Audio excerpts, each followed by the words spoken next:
সূর্যটাকে কিয়ামতের ময়দানে মাথার উপরে নিয়ে আসা হবে। 50,000 বছর হবে একটা দিন, টানা 40,000 বছর দাঁড়িয়ে থাকতে হবে। 10,000 বছর বিচার চলবে, হিসাব নেওয়া, বিচার চলবে, হিসাব নেওয়া হবে। এমন পরিস্থিতি হবে যে আর নাই, কোথাও লুকাবো এরকম কোনো জায়গা নাই। তো আরশের নিচে পালাবো, লুকাবো, তো লুকাতে যে কেউ পাবে না। কেন? যারা শাস্ত্রের মধ্যে না পড়বে তারা ঢুকতে পাবে না, এই আল্লাহর রহমতের ছায়াতে তারা ঢুকতে পাবে না। কেন? পরিস্থিতি খুব খারাপ। এখন ঢুকবো, বাঁচবো না, কারণ মাথার উপরে সূর্য আসবে। বিষ্ণু বলছেন ইয়ারাকুন নাসু ইয়াউমাল কিয়ামাতি يعرق الناس يوم القيامة حتى يذهب عرقهم في الأرض 70 ذراعا ويلجمهم حتى يبلغ آذانهم। বিশ্বনবী বলছেন ইয়ারাকুন নাসু ইয়াউমাল কিয়ামা, মানুষ সূর্যের তাপে ঘামতে থাকবে, মানুষ ঘামতে থাকবে। কতটা থামবে? ইয়াযহাবু আরাকুহুম ফিল আরদি 70 যিরাআ, 70 হাত পর্যন্ত ছড়িয়ে যাবে ঘাম, 70 হাত পর্যন্ত ছিটকে যাবে, দূরে চলে যাবে। তো কেন? সূর্যের তাপে সূর্য মাথার উপরে নিয়ে আসা হবে। বিশ্বনবী বলছেন তুদনা শামসু ইয়াউমাল কিয়ামাতি মিনাল খালক, সূর্যটাকে সৃষ্টির কাছাকাছি অতি নিকটবর্তী নিয়ে আসা হবে। হাত্তা তাকুনা মিনহুম কামিকদারি মিল, এমনকি মাথার উপরে 1 মাইল উপরে সূর্যটা থাকবে। মাথার উপরে সূর্য। আপনি জানেন দুনিয়াতে আপনি এখন এই যে জমিনে বসে আছেন, আলোচনা শুনছেন, আপনার মাথার উপরে কত দূরে সূর্য আছে? বিজ্ঞানীরা বলছেন 9 কোটি 30 লক্ষ মাইল দূরে আছে। কত বললাম? 9 কোটি 30 লক্ষ মাইল দূর থেকে আপনাকে, এই আপনার থেকে আপনি আলো পাচ্ছেন, দুনিয়ার দিনের আলো, সূর্যের আলো আপনি পাচ্ছেন 9 কোটি 30 লক্ষ মাইল দূর থেকে আপনি পাচ্ছেন। শুধু তাই নয়, এর তাপমাত্রা কত? বিজ্ঞানীরা বলছেন সূর্যের তাপমাত্রা হলো 1 কোটি 40 লক্ষ ডিগ্রি সেলসিয়াস। 1 কোটি 40 লক্ষ ডিগ্রি সেলসিয়াস, এতটা তাপমাত্রা। আপনি ভাবেন তো, মাথার উপরে সূর্য করে নিয়ে আসা হবে। দুনিয়াতে আপনি থাকছেন সামান্য 40 ডিগ্রি সেলসিয়াস তাপমাত্রা, আপনি সহ্য করতে পারছেন না। আপনি ভাবেন গরমের সময় বাড়ি ছেড়ে আপনি বাগানে আশ্রয় নেই, যার টাকা আছে এসি চালিয়ে ঘরের মধ্যে থাকে, কিংবা যার ফ্যান লাইন নাই পাখা দিয়ে ঘোরায়, বারবার ঠান্ডা বরফ পানি খায় নিজেকে বাঁচার জন্য। এত গরমে কত মানুষ সহ্য না করতে পেরে মারা যায়। তীব্র গরমে থাকা যায় না। ছাদ, এই সূর্যের তাপে রাতের বেলা ছাদ পর্যন্ত হিট হয়ে থাকে, গরম হয়ে থাকে। গরমের সময় আমরা বালিতে যেতে পারি না, বালু গরম উত্তপ্ত হয়ে আছে। এমন বালির চাল ফেলে দিলে ভাজা হয়ে যাবে। এতটা কঠিন ভয়ঙ্কর পরিস্থিতি দুনিয়াতে যদি হয়, তাই এতগুলো টেম্পারেচার। আপনি ভাবুন তো, আজকে আমাদের যে আমরা মোমবাতি জ্বালাই, ওই মোমবাতির টেম্পারেচার কতটা? 1000 ডিগ্রি সেলসিয়াস। আপনি কেরোসিনে চালাবেন, কেরোসিন জ্বালাতে গেলে এর তাপমাত্রা 1300 ডিগ্রি সেলসিয়াস। আপনি একটা লোহা গলাবেন, কামাররা যে লোহা গলায়, ওই লোহার গলাতে গিয়ে টেম্পারেচার পরে 1500-1600 ডিগ্রি সেলসিয়াস। এতগুলো তাপমাত্রা, সামান্য এত তাপমাত্রাতে ভয়ঙ্কর পরিস্থিতি হয়ে যায়। কিন্তু কিয়ামতের ময়দানে সূর্যটাকে 1 মাইল উপরে করে দেওয়া হবে। ফায়াকুনুন নাসু আলা কদরি আমালিহিম ফিল আরাক, মানুষ তখন আমলের অনুপাতে ঘামতে থাকবে। ফামিনহুম মাইয়াকুনু ইলা কাবাইহি, মানুষ ঘামতে থাকবে কতটা পর্যন্ত? কেউ আপনার টাকনু পর্যন্ত ঘামতে থাকবে। ফামিনহুম মাইয়াকুনু ইলা রুকবাতাইহি, কেউ আবার ঘামবে হাঁটু পর্যন্ত। ওয়ামিনহুম মাইয়াকুনু ইলা হাকওয়াইহি, কেউ ঘামবে আবার কোমর পর্যন্ত। ঘামতে লাগাম পর্যন্ত হয়ে যাবে। এমন ভাবে মানুষ ঘামবে, বাঁচার কোন রাস্তা পাবে না। এক কথাই, ঘামে মানুষ হাবুডুবু খাবে। তবে তারা বেঁচে যাবে যারা 7 শ্রেণীর মধ্যে থাকবে। ওরা আরশের নিচে ছায়া পেয়ে তারা নিজেকে ধন্য মনে করবে।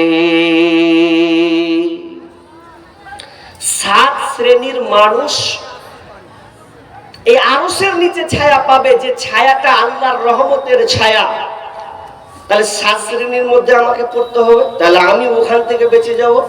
জি, তাহলে বাঁচতে হলে সাত শ্রেণীর মধ্যে আমাকে ঢুকতে হবে, নিজেকে চেষ্টা করতে হবে যাতে আল্লাহ আমি এই পরিস্থিতির মধ্যে না পড়ে যাই। তাহলে সব সময় আপনাকে চেষ্টা করতে হবে।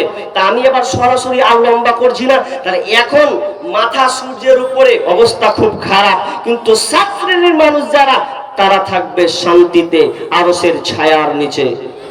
এবার কারা কারা, এবার গুনিয়ে দিয়েছি, হাদিস বলে দিয়েছি, সবটি বলতে পারবো না, কিন্তু আমার সঙ্গীত আছে, ওটা দিয়ে আপনি বুঝে নেন। জি, ওটা দিয়ে বুঝে নেন। সাত শ্রেণীর মানুষ আরশের নিচের ছায়া পাবে। আরশের নিচে জায়গা যদি পেতে চাও, সাত শ্রেণীর মধ্যে তুমি গণ্য হও।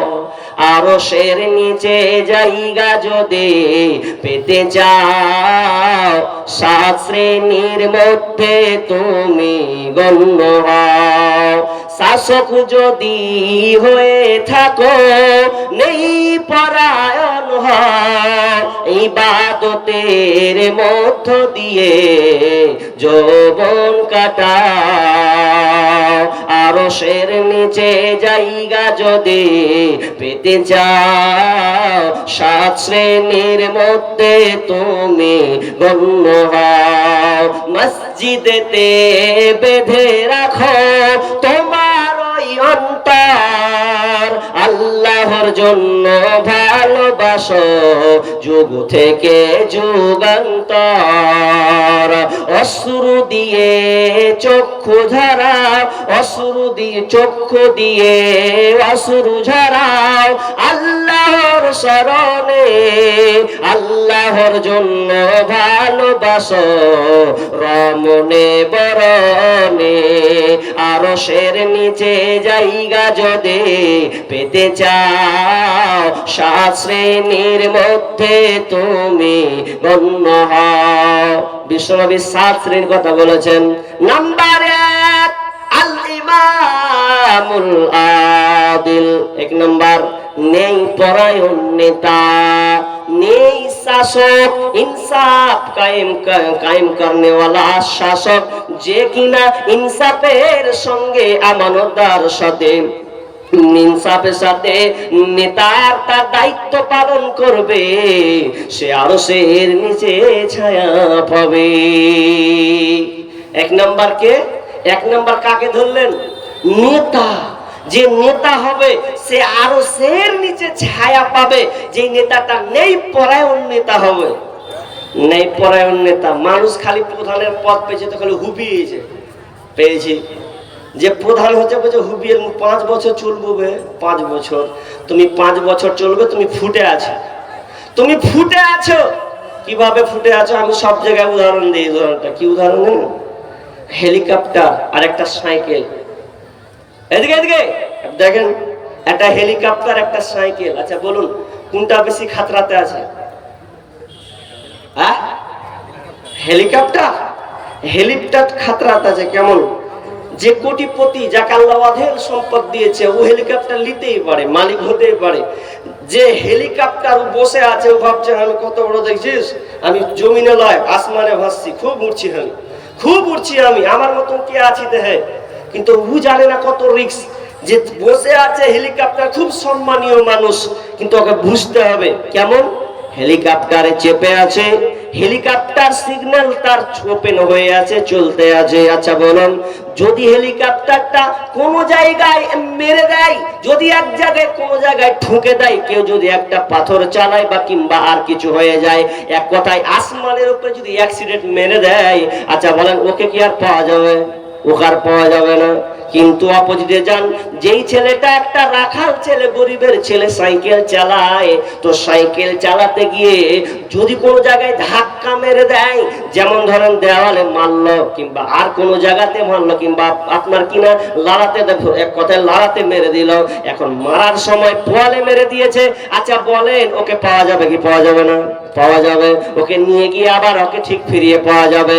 কিন্তু এমনি ভাবে আমি কেন উদাহরণটা দিলাম, উদাহরণটা এই জন্য আমি দিলাম, তুমি পদ পেয়েছো, নেতা তোমাকে ভালো নেতা হতে হবে, তুমি মেম্বার হয়েছো, প্রধান হয়েছো, এটা তোমাকে ভালো হতে হবে। তুমি সমাজে বিচার ফাইসালা করছো, এ নিয়ে তুমি আত্মহারা হয়ে যেও না। বিচার ফাইসালা তুমি ভালোভাবে করবে, নাচের হেলিকপ্টারের মতন বিচারের ময়দানে তোমাকে ফুটতে হবে। আসসালামু আলাইকুম। আমরা বক্তারাকে যে ডেকেছি, ওনারা আমাদের গেস্ট, মানে আমাদের ভাষায় কুটুম আর কি, মেহমান। তো মেহমানদের যেটা যেটা প্রয়োজন আমরা মেটাতে না পারলে যথেষ্ট ইয়েতে আর কি মেহমানের সম্মান করা হবে না। অতএব আপনাদেরকে বলছি, আমাদের মেহমানদের প্রয়োজন দর্শকের। আলহামদুলিল্লাহ দর্শক যা এসছেন, মহিলারা পিছনে দাঁড়িয়ে আছেন অনেকেই, সামনের যারা মা বোনেরা আছেন আপনারা আর একটু সামনে চলে আসবেন, আর নাহলে পিছনের গুলো সামনে এসে বসবেন, দিয়ে আমাদের সভাটাকে সাফল্য করার চেষ্টা করবেন। একটু বক্তাদের সম্মান জোগানোর জন্য আমরা যেন সঠিকভাবে সবাই বসে হাদিস কোরআনের কথা শুনি, এটা আপনাদের কাছে অনুরোধ। কেউ দাঁড়িয়ে থাকবেন না, সামনের দিকে বসবেন। জি, কি বলছিলাম ভাই? এক নাম্বার, আরশের নিচে ছায়া পাবে কে? তো নেই পরায়ণ নেতা, যে সঠিকভাবে বিচার ফাইসালা করবে। আচ্ছা বলুন, আজকে বর্তমানে সঠিক বিচার ফাইসালা হচ্ছে? জি, যারা পদে আছে, যারা দায়িত্বে নিয়েছে, আচ্ছা বলুন তারা ন্যায়ের সঙ্গে বিচার ফাইসালা করে? জি না।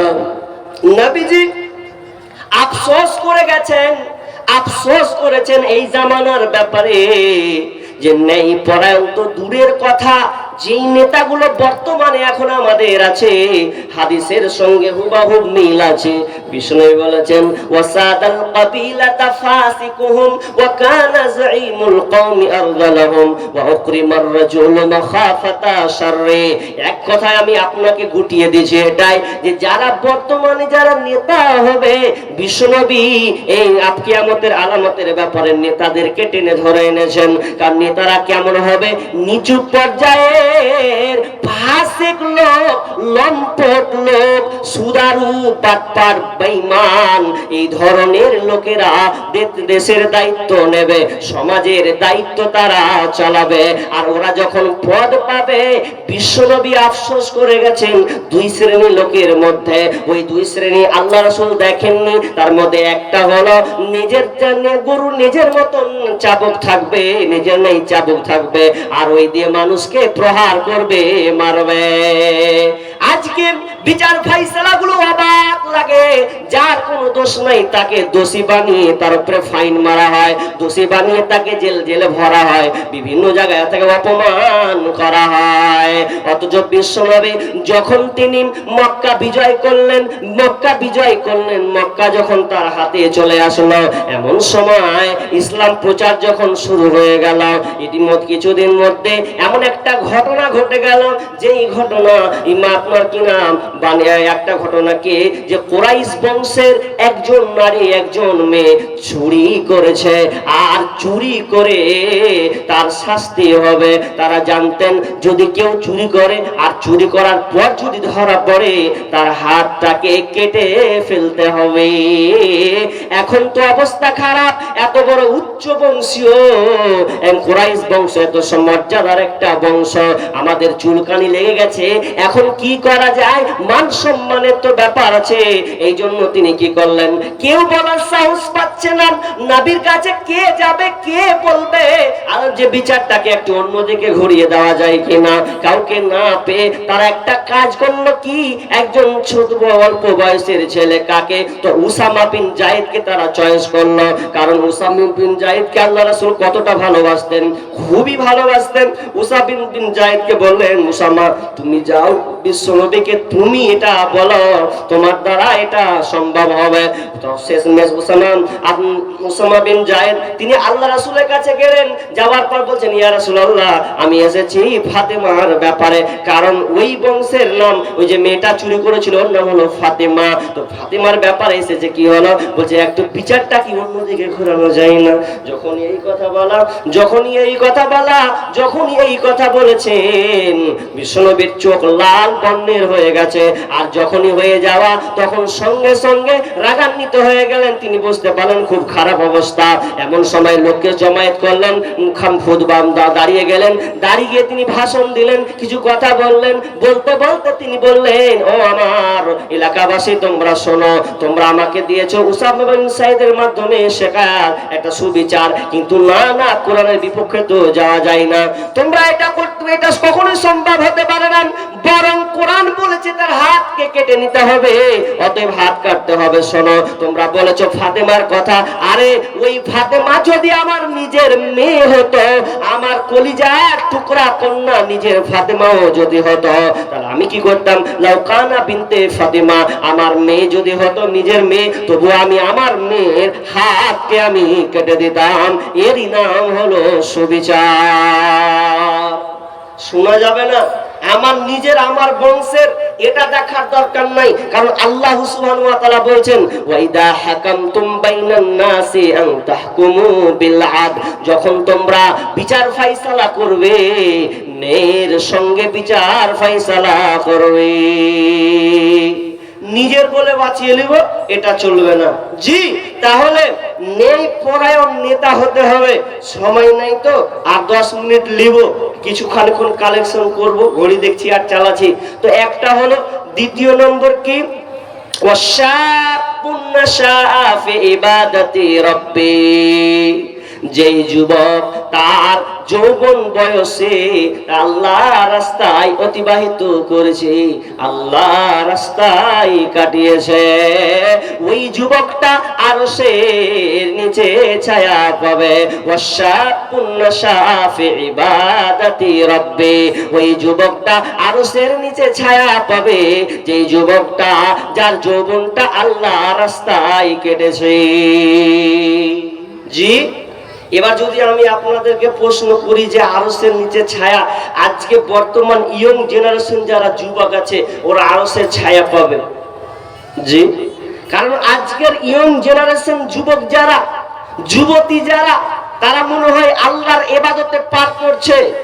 জি, অবস্থা খুব কঠিন। বর্তমান প্রেক্ষাপট, আজকে যুবক রসাতলে চলে গেছে। ইসলাম, দিন ইসলামকে বাদ দিয়ে তারা দুনিয়ার নীতি, অর্থাৎ দুনিয়াবি কার্যকলাপ, অর্থাৎ বেদুইনের, অবিশ্বাসীদের কালচার নীতি তারা মেনে চলছে, সংস্কৃতিকে তারা গ্রহণ করেছে। আল্লাহর ইবাদত কোথায়? জি, দেখেন আজকে বর্তমানে যুবকের অবস্থা, বর্তমান যুবকের মাথার চুল দেখেন, বর্তমান যুবকের তার শরীরের ফিগারের বাহার দেখেন, চুলের স্টাইল দেখেন। বর্তমান যুবক মোবাইল হাতে, একদম দামি দামি মোবাইল ব্যবহার করছে, একটা দুইটা করে মোবাইল বাধা নয়, আমি বলছি না বাধা নয়, কিন্তু আজকে যুবকরা রসাতলে চলে গেছে। দেখেন আজকে বর্তমানে যুবক যুবতী মোবাইলের মাধ্যমে, যতগুলো মোবাইল আমরা ব্যবহার করছি আমার যুবক ভাইয়েরা, এই সবচাইতে মারাত্মক যদি গুনার কাজ থাকে তো এই মোবাইলের মাধ্যমে আজকের ইয়ং জেনারেশন ধ্বংস হয়েছে। কি করে? রাত 12টা 1টা পর্যন্ত জেগে আছে। আজকে একটা এমন একটা কালচার হয়ে গেছে, ফ্যাশন হয়েছে, নিয়ম নীতি হয়েছে, যাকে গার্লফ্রেন্ড, বয়ফ্রেন্ড, এখন সংক্ষিপ্ত নাম দিয়েছে জিএফ আর বিএফ। জিএফ মানে গার্লফ্রেন্ড, বিএফ মানে বয়ফ্রেন্ড। আজকে এটা সামান্য হয়ে গেছে, বাপ মার মাথা ব্যথা নাই। যুবক বলো, তোমার এই হালাতে তুমি কি করে তোমার এই যৌবন সময়টাকে যে নষ্ট করছো? তোমার কি মনে হয় যে আমি আরশের নিচে ছায়া পাবো, নেব? কি অবস্থা আজকে মোবাইলে, আজকে যুবকরা শেষ হয়ে গেছে। অথচ যুবকের দাম কত? আল্লাহ রাসূল বলছেন, ইকতানিম খামসান ক্বাবলা খামসিন, 5টা জিনিস আসার আগে তোমরা 5টা জিনিসের মূল্যায়ন করো। নাম্বার 1, সাবাবাকা ক্বাবলা হারামিক, তুমি তোমার যৌবন পেয়েছো, এই যৌবনকে তুমি কাজে লাগাও বার্ধক্য আসার আগে। তুমি যৌবনের মূল্যায়ন করো, যৌবনকে তুমি নিয়ামত মনে করো, গনিমত মনে করো। যৌবন তুমি পেয়েছো, এই যৌবন একবারই পাবে, দ্বিতীয় চান্স পাবে না। দেখেন না কত বাচ্চি, কত বৃদ্ধ অবস্থায়, বয়স হয়ে গেছে 60-70 বছর হয়ে গেছে, চায়ের দোকানে আর ভাতের টেবিলে বসে যখন ওকে পানি দেওয়া হয়েছে, তো পানিটা ঠিক মতন করে খেতে পারছে না। এক গ্লাস পানি খেয়েছে, তো এক গ্লাস পানি খেতে খেতে খেতে অর্ধেক পানি ওর কাপড়ে পড়ছে, না ওর থালাতে পড়ছে, জমিনে পড়ছে, ব্যালেন্স শেষ। এখন যদি ওই বাপজি বলে আল্লাহ আমাকে যৌবনটা ফিরিয়ে দাও, একবার পাবে, দ্বিতীয় চান্স পাবে না। একবারই আল্লাহ তোমাকে যৌবনটা দান করবে, একবারই পেয়েছো তো একবারই পাবে, দ্বিতীয় চান্স তুমি পাবে না। কিন্তু যুবক, তুমি তোমার যৌবনটাকে কোথায় কাজে লাগালে? ছেলের পেছনে তুমি সময় ব্যয় করেছো। নারী ও বোন, তুমি ছেলের পিছনে সময় ব্যয় করেছো। স্কুল গেলে, কলেজ গেলে একা ভালো লাগে না, তুমি সঙ্গী আবার চয়ন করো। তোমার সঙ্গী কে মেয়ে ছেলে লাই, তোমার সঙ্গী বয়ফ্রেন্ড হয়েছে, তোমার সঙ্গীকে তো গার্লফ্রেন্ড হয়েছে। এ করে তুমি মোবাইলে সম্পর্ক তৈরি করে নিয়ে রাত 12টা-1টার সময় তার সঙ্গে চ্যাটে লিপ্ত আছো, মেসেঞ্জারে আছো, হোয়াটসঅ্যাপে আছো। তুমি মনে করছো কি আনন্দের মধ্যে বসবাস করছি। বাপ মাও বেতাল হয়ে গেছে, মোবাইলটা দিয়ে সন্তানদেরকে শেষ করেছে। তো বাপ মা হলো প্রথমে দায়ী। বাপ মা ছেলে মেয়েদের মোবাইল দিয়ে শেষ করেছে। তারপরে দ্বিতীয়ত আমার ব্যক্তিগত মত, অনেকেরই মত, আজকে সরকার শিক্ষা ব্যবস্থাকে বাদ দিয়ে আর সবার হাতে মাধ্যমিক পাস হলে একটা করে মোবাইল ধরিয়েছে। এটা সবচাইতে মারাত্মক। আপনি কি হবেন যা হবেন জানি না, আমি আমার জ্ঞান গর্ভ থেকে বলছি, আমি যতটুকু বুঝেছি ততটুকুই বলছি। আজকে সরকার মোবাইলটা যদি বাদ দিয়ে ভালো শিক্ষার ব্যবস্থাপনা করত, তাহলে এই হালাতটা হতো না। আজকে মাধ্যমিক পাস হতে গিয়ে প্রত্যেকটা ছেলে মেয়ের হাতে মোবাইল আছে। তো মোবাইল দিয়ে কি হচ্ছে বাপ মা টের পায় না, বাপ মা বুঝতে পারে না। বাপ মা মনে করছে দুনিয়াটা মনে হয় এরকম, কিন্তু রসাতলে যাবে। কারণ একটা ছেলের হাতে যদি মোবাইল থাকে, বুদ্ধিজীবী একজন পোস্ট করেছেন, তিনি বলছেন কোন বাপ মা যদি ছেলে কিংবা মেয়েকে মোবাইল দেয়, তাহলে ওই বাপ মা জেনে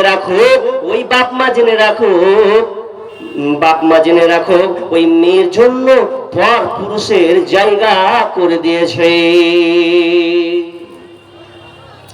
আপনি ভাবছেন আমি ঘুমাইনু, 10টা হলো, নামাজ পড়নু, এশারের নামাজ, ঘুমিয়ে গেল, আর আমার ছেলে মেয়ে মনে শুতে ঘুম পাচ্ছে। তুমি ভালো করে তালাশ লাও, তোমার মেয়ের হাতে যদি মোবাইল আছে, ও ঘুমায়নি, 11টা-12টা পর্যন্ত জেগে আছে। কি কারণ দিনের বেলায় অপেক্ষমান থাকে কখন রাত হবে আর কখন আমার কাজ শুরু হবে। রাত 12টার পরে যখন সকলে ঘুমায়া রায়, যুবক যুবতী তখন প্রেমের কথা কয়। রাত 12টার পরে যখন সকলে ঘুমায়া রায়, যুবক যুবতী তখন ফোনে কথা কয়। আরে মোবাইল হাতে পাইয়া বর্তমানের নারী লেখাপড়া ছাইরা দিছে, মরার প্রেমে পড়ি। সারাটা দিন চিন্তায় থাকে, সারাটা দিন চিন্তায় থাকে, রাত কখন গভীর হয়, যুবক যুবতী তখন মনের কথা কয়। যুবক বয়সটা শেষ। যুবক, তোমাকে একটা কথা বলি, যদি তুমি আল্লাহর আরশের ছায়া নিতে চাও, ও বোন, তুমি যদি আরশের ছায়া পেতে চাও, তাহলে তোমাকে এখন থেকে প্রতিজ্ঞাবদ্ধ হতে হবে। আজ থেকে তোমাকে সিদ্ধান্ত নিতে হবে, আমি আর কোনো ছেলের নাম্বার রাখলাম না। ও ভাই, তোমাকে বলে, বন্ধু তোমাকে বলে, আজ থেকে আমি কোনো মেয়ের মোবাইল নাম্বার রাখলাম না, তার সঙ্গে আমার কোনো সম্পর্ক থাকবে না। কেন? আমার এই যৌবনটা খুবই গুরুত্বপূর্ণ। কারণ বিষ্ণু বলছেন, লা তাজুলু কদাম ইবনি আদম ইয়াউমাল কিয়ামাতি মিন ইনদি রাব্বিহি হাত্তা ইসআলা আন খামসিন।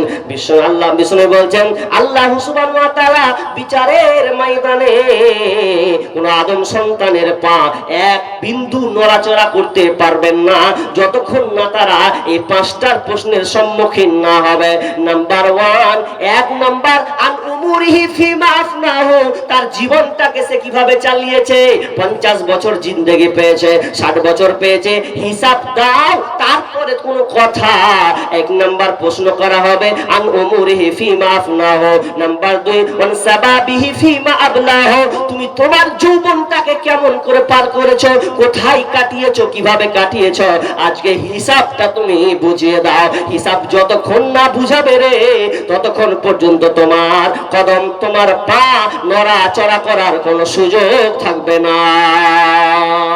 দাও হিসাব। যৌবন পেয়েছো, যৌবন বয়সে খুব মাস্তানি দেখিয়ে দিয়েছে, আর কে আসবে আই, এই যৌবন ওই কাজের লেগে লাই, অহংকার, তাকাব্বুর, পয়সা আর আপনার স্টাইলের বহর আর মেয়েদের পিছনে তোমার আড্ডাবাজি, এই জিনিসটা তোমাকে বুঝিয়ে দিতে হবে কেমন করে তুমি পার করেছো। বোন সচেতন হও, ভাই সচেতন হও, বেঁচে থাকার চেষ্টা করো। মোবাইলকে ব্যবহার করো, কিন্তু মোবাইলকে কন্ট্রোল করো। কেন? মোবাইল এমন হয়ে গেছে, মোবাইলকে তুমি চালাবে, মোবাইল এখন তোমাকে চালাচ্ছে। এখন এমন অবস্থা হয়ে গেছে, মোবাইল আমি চালাবো কি, মনে হয় মোবাইল আমাকে ঘুরিয়ে চালাচ্ছে। এমন অবস্থা হয়নি? এমন আজকে বর্তমান অবস্থা হয়ে গেছে। আমি লম্বা করব না, আর কিছুক্ষণ কি 2 নাম্বার কি, ওয়াশাবুন নাশা ফি ইবাদাতি রাব্বি, নাম্বার 3 ওয়ারাজুলুন কলবুহু মুআল্লাকুন ফিল মাসাজিদ, নাম্বার 3 নাম্বার হচ্ছে যে লোকটা, যেই যুবকটা যার সম্পর্কটা মসজিদের সঙ্গে সবসময় লেগে আছে। আসর জোহর পড়লো, কখন আসর হবে আমি নামাজ পড়ব, আসর পড়লাম, মাগরিব কখন হবে আমি পড়ব, এই দিলটা সব সময় তার মসজিদের সাথে সম্পৃক্ত হয়ে আছে। বিষ্ণু বলছেন যার এই অন্তরটা সব সময় মসজিদের সাথে সম্পৃক্ত থাকবে, ওই লোকটা আরশের নিচে ছায়া পাবে।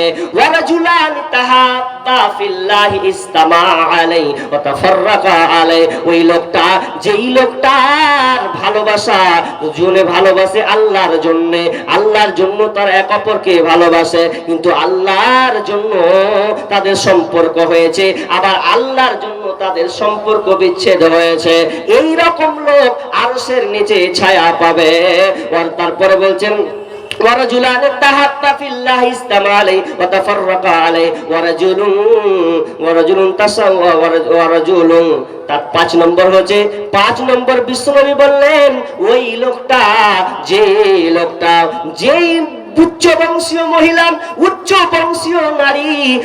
বংশীয় নারী কোন পুরুষকে একটা ডাকলো, ডাকার পর বলছে ওরে আয় তুই আমাকে নে, আমি তোর জন্য প্রস্তুত আছি, তুই আমার দিকে চলে আয়, এবং আমি তোকে অফার দিলাম। কোন উচ্চ বংশীয় মহিলা যদি ডাকে আর ওই সময়ের যুবকটা বলে দেয় ইন্নী আখাফুল্লাহ, আমি আল্লাহকে ভয় করি, আর ভয় করি বলে সে তার কাছে গেল না, ওই যুবকটা আরশের নিচে ছায়া পাবে।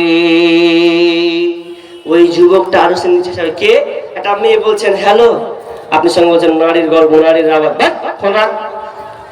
রেখে দিলেন।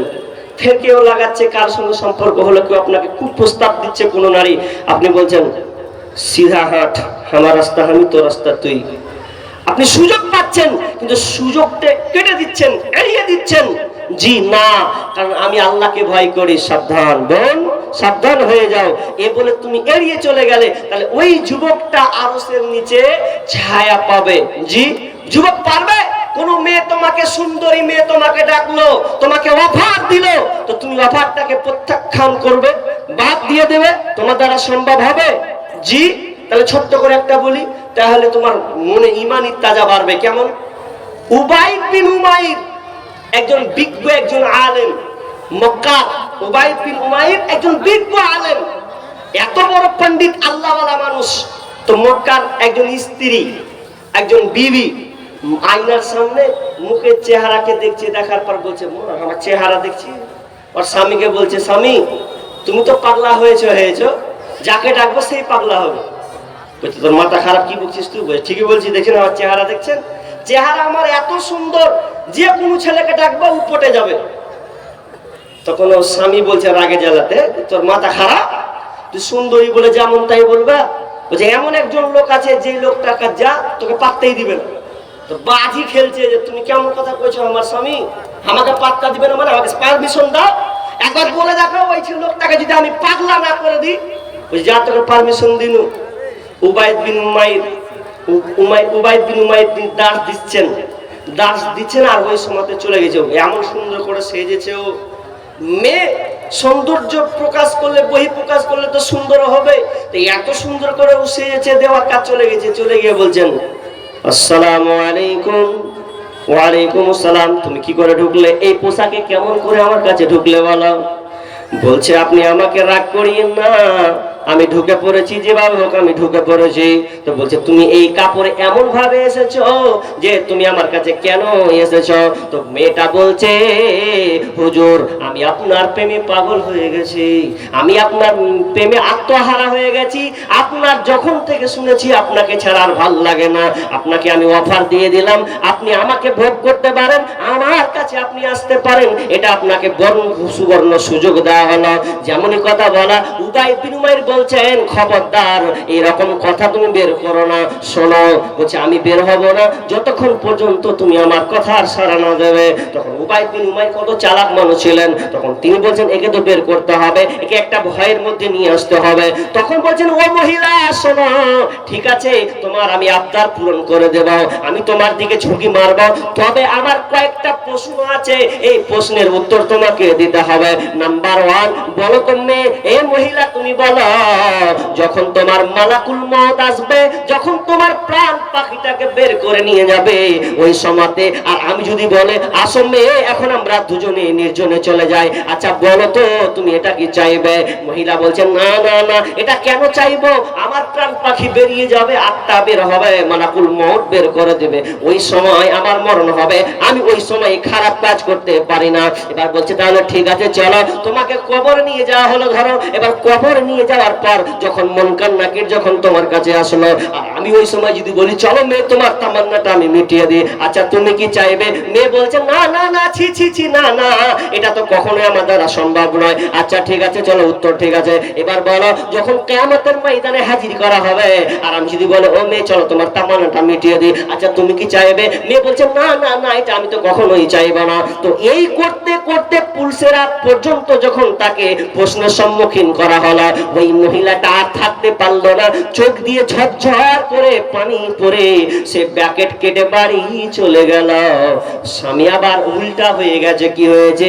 স্বামী আবার দেখছে আমার বিবি এত সুন্দরী ছিল, এত সুন্দর করে সাজতো, আজকেও তাপসীর মতন হয়ে গেছে, ওকে আর প্রেমিকার মতন পাচ্ছি না। উবাই বিন উমাইর কি এমন কথা দিয়েছে যে আমার বিবি আর আগেকার মতন হচ্ছে না। জি, যারা প্রকৃত আল্লাহকে ভয় করে তারা কোনোদিন কোনো মেয়ের পাত্তা দিবে না। তবে যারা আল্লাহকে ভয় করে না, যারা লম্পট বেঈমান, সেই লম্পট বেঈমানেরা মেয়েদের পিছনে পিছনে ঘুরবে। কিন্তু যারা প্রকৃত যুবক, যে যুবক বলে আমি হলাম প্রকৃত যুবক, বীর যোদ্ধা, সেই যুবক যে মেয়ের ওয়ার্স পারমিশন পেল মেয়েকে অ্যাভয়েড করে দেয়, চলো তোমাকে আমি এই সুযোগ দিতে পারি না, আমি আল্লাহকে ভয় করি। জি, 6 নম্বর, ওয়ারাজুলুন তাসাদ্দাকা আখফা, ওয়ারাজুলুন তাসাদ্দাকা আখফা হাত্তা লা তা'লামা শিমালুহু মা তুনফিকু ইয়ামিনুহু। 6 নম্বর হচ্ছে যে যেই ব্যক্তি দান করলো, দান করছে কিন্তু দান করার সময় ডান হাত দান করছে কিন্তু বাম হাত টের পাচ্ছে না, লোককে জানাচ্ছে না, এমন ভাবে ও দান করছে যে দান করার কারণে এক কথায় আশেপাশে জানতে পারছে না। এমন করে উদাহরণ দেওয়া হয়েছে, ডান হাত দিল বাম হাত জানতে পারলো না। এইরকম যদি কেউ দান করে তাহলে সে আরশের নিচে ছায়া পাবে। আর 7 নম্বর, ওয়ারাজুলুন যাকারাল্লাহা ওয়া খালিয়ান ফাফাজাত আইনা। 7 নম্বর, ওই ব্যক্তিটা আরশের নিচে ছায়া পাবে যেই যুবকটা রাতের সময় তার চোখ দিয়ে অশ্রু ঝরেছে, আল্লাহর ইবাদতে আল্লাহর জিকিরে কাটিয়ে দিয়েছে, আর চোখ দিয়ে তার পানি ঝরঝর করে ঝরেছে, ওই যুবকটা আরশের নিচে ছায়া পাবে। আমি লম্বা করলাম না, পরে 3-4টা তাড়াতাড়ি করে কুটে নিয়েছি। ভাই বন্ধু, জি আমি আপনাকে বলতে চাচ্ছি, এই দুনিয়ার মোহ ফিতনাতে থাকিয়েন না। আর যদি আরশের ছায়া পেতে চান, দুনিয়ার কতদিন এই দুনিয়াতে থাকার জন্য আজকে আমরা দৌড়াদৌড়ি, লাফালাফি, ছুটাছুটি। আজকে যদি এসআইআর এর নাম যদি প্রথম আপনি দিয়েছেন, তারপরে হিয়ারিং এ আপনাকে ডাকছে, জি প্রত্যেকটা প্রত্যেককে হিয়ারিং এখন ডাকা হচ্ছে। কেন? যে প্রমাণ করে যাও তুমি ভারতের নাগরিক কিনা। এত কিছু দেওয়ার পরে আবার ডাকা হচ্ছে। শুধু আপনাদের এলাকা বলে নয়, আমাদের এলাকা তো আরো ভুরি ভুরি, এক একটা বুথে 600 জনের নামে হিয়ারিং আসছে, 600-700 হিয়ারিং। এসো তুমি বুঝিয়ে যাও তুমি ভারত না। কি দিয়ে বুঝাবো? ওই জন্য এখন সুতরাং সব মানুষও খেপা পাগলা হয়ে গেছে। কয়েছে দাদার মাটির কবর লেছিলে, এবার তুই পাগলা খেপা পাগলা হয়ে গেছে। কি করবে?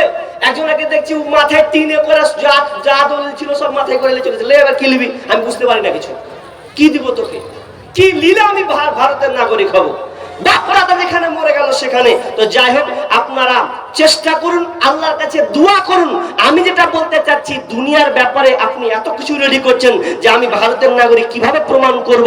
এই জন্য আপনার ভয়, নেতাকে ডিসেল ক্যাম্পে ভরবে কিনা এ আপনার ভয়। কিন্তু কবর বলে ভয় নাই, কিয়ামতের ময়দান বলে ভয় নাই। ওটাকে নিয়ে আগে ভাবুন। এটা তো 50-60 বছরের জিন্দেগি, আবাদান আবাদান আপনাকে থাকতে হবে, যেখানে রাস্তা নাই। এক লাশ যদি জাহান্নামে ঢুকে যান, রাস্তা খুব খাতারনাক, জাহান্নাম খুব ভয়াবহ জায়গা। অতএব বিচারের ময়দানে মাথার উপরে সূর্য যদি আপনি না নিতে চান, যদি ওখান বিপদ থেকে বাঁচতে চান, তাহলে আরশের ছায়া পেতে হলে 7টা শ্রেণীর মধ্যে আপনাকে ঢুকে যেতে হবে, তবেই আপনি আরশের নিচে ছায়া পাবেন। বিস্তারিত আলোচনা নাই, যেহেতু আরো 2 জন বক্তা আছেন, 2 জনই আবার ভালো কোরআন হাদিসের পণ্ডিত, ভালো বক্তব্য দেন। তার মধ্যে একটা আব্দুল করিম ভাই আর ব্রাদার রাহুল ভাই, তারা 2 জনেই মনে হয় হাজিরি দিয়েছে, উপস্থিত হয়ে আছেন। ইনশাআল্লাহ আপনারা ধৈর্যের অনুকূলে যতক্ষণ শুনবেন, একটা টাইম মোতাবেক আপনাদেরকে আলোচনা শোনাবেন, ধৈর্যের সঙ্গে বুঝবেন। জি, আমি এখন আপনার কাছে হাত পাতবো কিছুক্ষণের জন্য, মাত্র 40 মিনিটের জন্য আপনাদের কাছে কিছু চাইবো। দেখেন, বেয়াদবি কথা করা হয়ে যেতে পারে, করা হলে আপনি কিছু করার নাই, করা হলে পরে ফিরিয়ে দিয়েন, নাহলে হজম করতে শিখুন। কি কথা? কোন বক্তা যখন কালেকশন করে তখন কইছে যে দেখে তার চা মেরে চলে আসি, যা থাক থাক, কিছু খেয়ে চলে আসি, একটু ঘুরে লিগে তারপরে বক্তা লম্বে তখন শুনবো। তাহলে এটা যদি আপনি রাখেন, তাহলে আমি কেন, আমার মতো যদি বড় বড় বাঘা আলেম এসে বলে, তাহলে কোনো কাজ হবে না। তো বিধায় আমি কিছুক্ষণ আলোচনা করেছি, যথেষ্ট আলোচনা করেছি, কিন্তু যেহেতু এটা মসজিদের উন্নতি কল্পে এটা জলসাটা, বিধায় আপনারা এলাকার বিভিন্ন পার্শ্ববর্তী এলাকা আর দূর থেকে এসেছেন, তো আপনারা চেষ্টা করবেন অন্তত কিছু দেওয়ার, আপনারা চেষ্টা করবেন। আমি বেশি পাবো নাকি জানি না, 10,000, 5,000, 2,000, 3,000, 1,000, যতটুকু সাধ্যে কুলাই। 10,000-এর দাতা আছেন কিনা তাও জানি না, তবে চেষ্টা করব।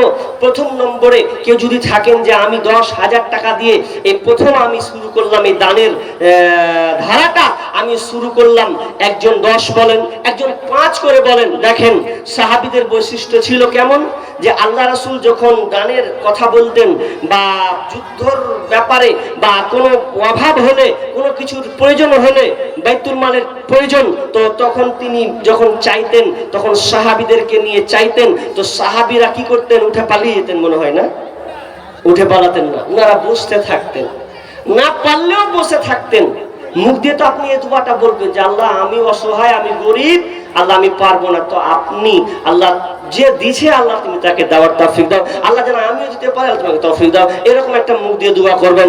5,000 টাকা কেউ আছেন? 10,000, প্রথম একটা লোক 10,000, 10,000। মসজিদের এলাকার লোক যারা আছেন, যারা কাছের লোক আছেন, চাষি মানুষ ভালো পর্যায়ে আছেন, মাস্টার আছেন এলাকার, জি ডাক্তার আছেন,